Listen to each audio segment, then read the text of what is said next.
Gladiator 2, le film polémique par excellence. On a ici un film qui est dans l'ombre du premier, du début jusqu'à la fin. Alors, on se dit, quelle est l'utilité d'une telle suite, hein?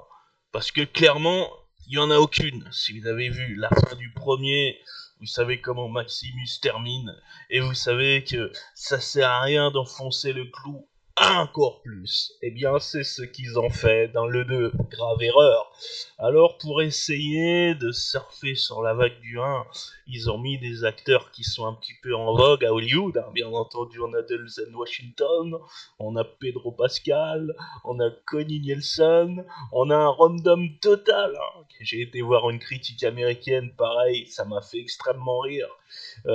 Paul, qui incarne Paul Mescal, qui incarne Lucius, qui est le fils de Maximus.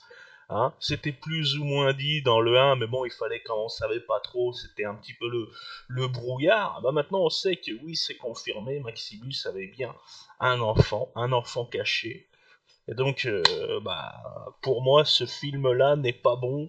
Les effets spéciaux sont médiocres. La scène avec les singes est catastrophique.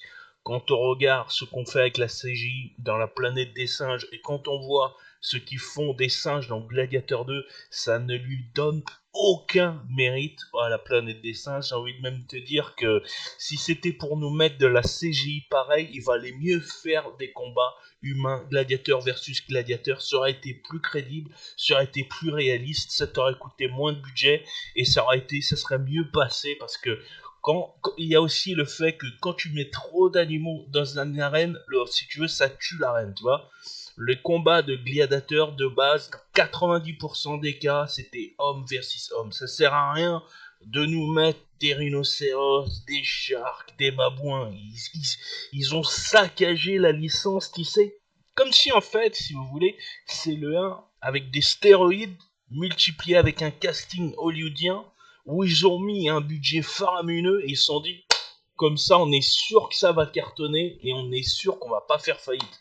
Mais non, parce que si tu regardes bien, actuellement sur Allociné, on est à 3.5, on est à 3 étoiles et demie sur 5, sur l'internaute on est à 2.8 sur 5. Donc c'est à peine la moyenne, et j'ai envie de te dire, c'est déjà très bon pour ce que c'est. Donc ne perdez pas votre temps avec ce film-là, restez plutôt sur le premier. Le ricain que j'ai vu tout à l'heure, il y a même dit Ridley Scott, si c'est pour nous faire des boosts pareils, prends ta retraite. Je suis totalement d'accord avec lui. Au bout d'un moment, tu sais, c'est l'ego de ces réalisateurs qui se disent ah, d'antan je fais ça, je pense que même avec l'âge, c'est pas un souci, j'ai des budgets conséquents, je peux investir moi-même avec ma fortune et j'ai la confiance des investisseurs. Mais non, en fait, ce que tu es en train de faire, c'est saccager ta propre autobiographie, ta propre réalisation. Tu es en train de ternir ton image. Tu nous fais penser à Mike Tyson qui accepte des combats versus des influenceurs.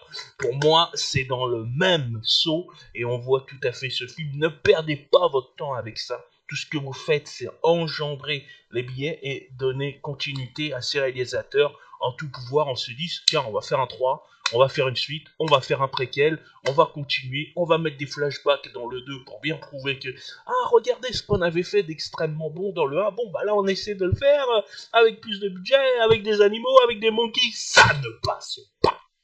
Kebanks.